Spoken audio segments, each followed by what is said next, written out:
In this video, we are going to discuss about the conduction heat transfer.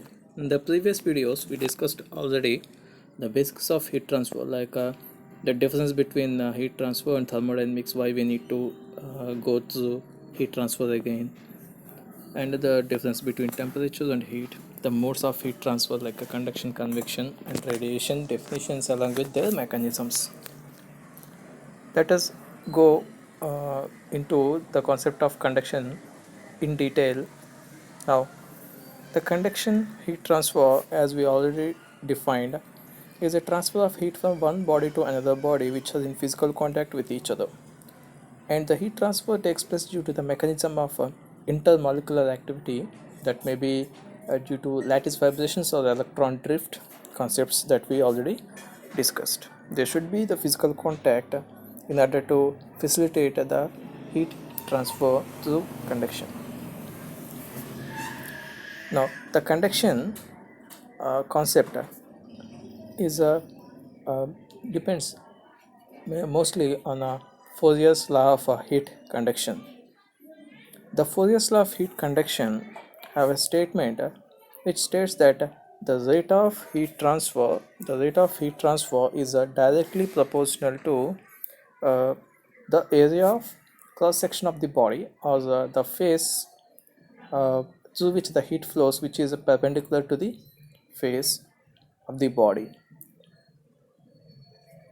And uh, that is also directly proportional to the change of temperature from high temperature to low temperature.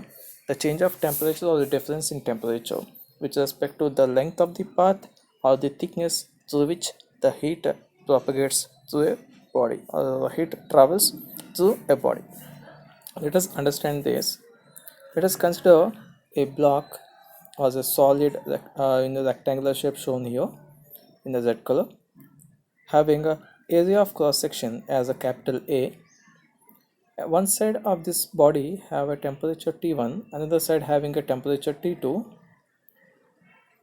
and let us say the thickness is a dx. Here it is a dx. The thickness is assume that as a dx, and q amount of heat is transferred through a face of a body. Let us say the thermal conductivity of the body is K, about which we are going to discuss in next slide. Capital K is the thermal conductivity of the body.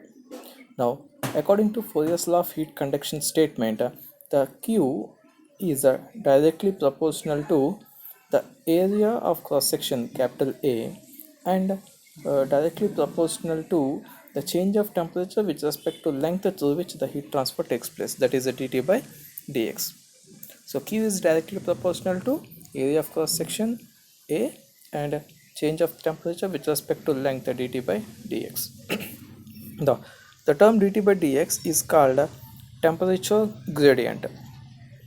But dt by dx is also known as temperature gradient. The temperature distribution through a thickness is indicated with dt by dx temperature gradient.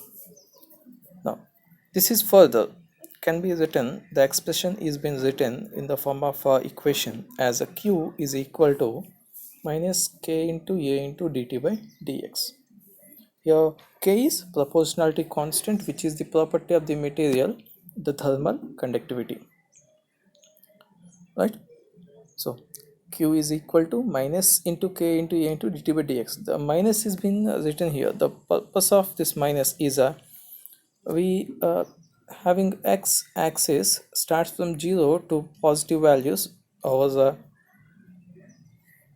positive values to the right hand side.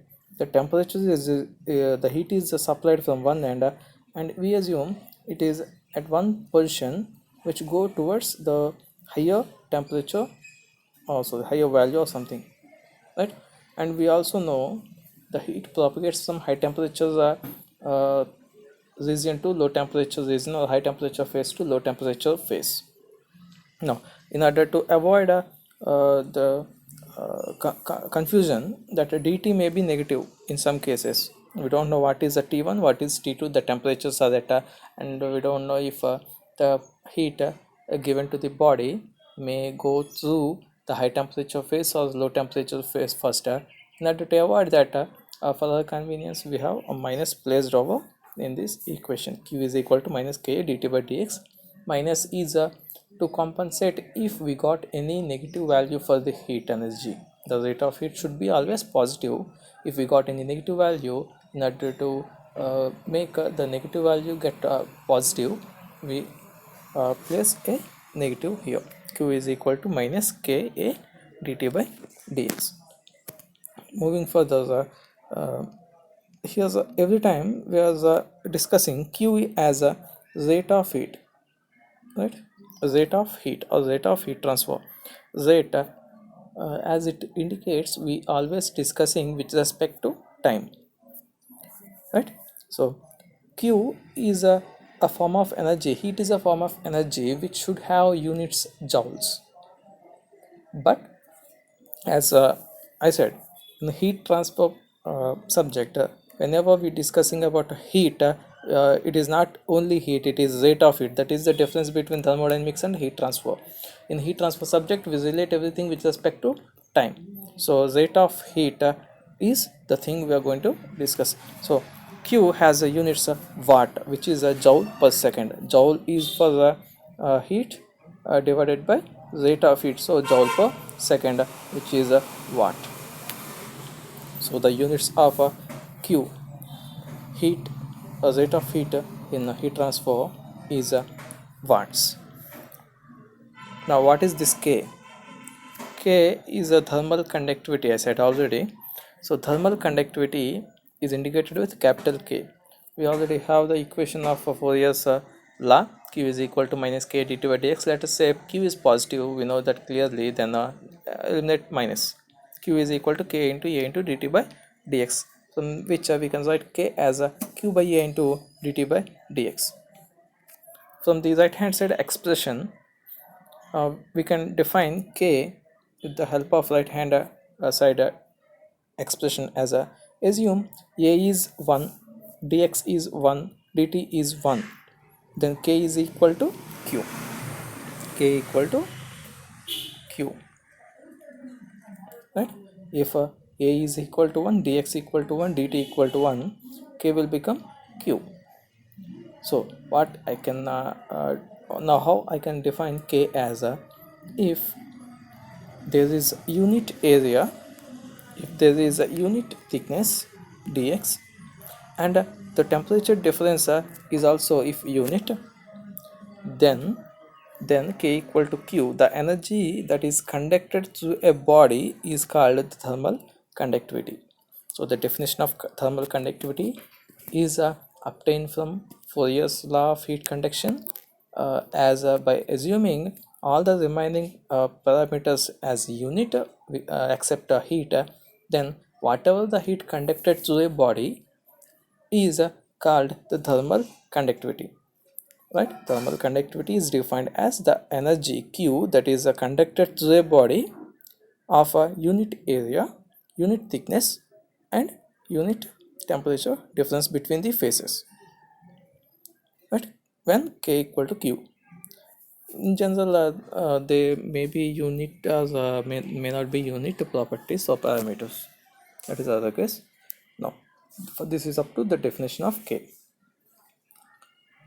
The thermal conductivity is also defined as a property as the ability of a material to transfer heat through it, right? Some bodies make a more amount of heat to propagate through it, transfer through it.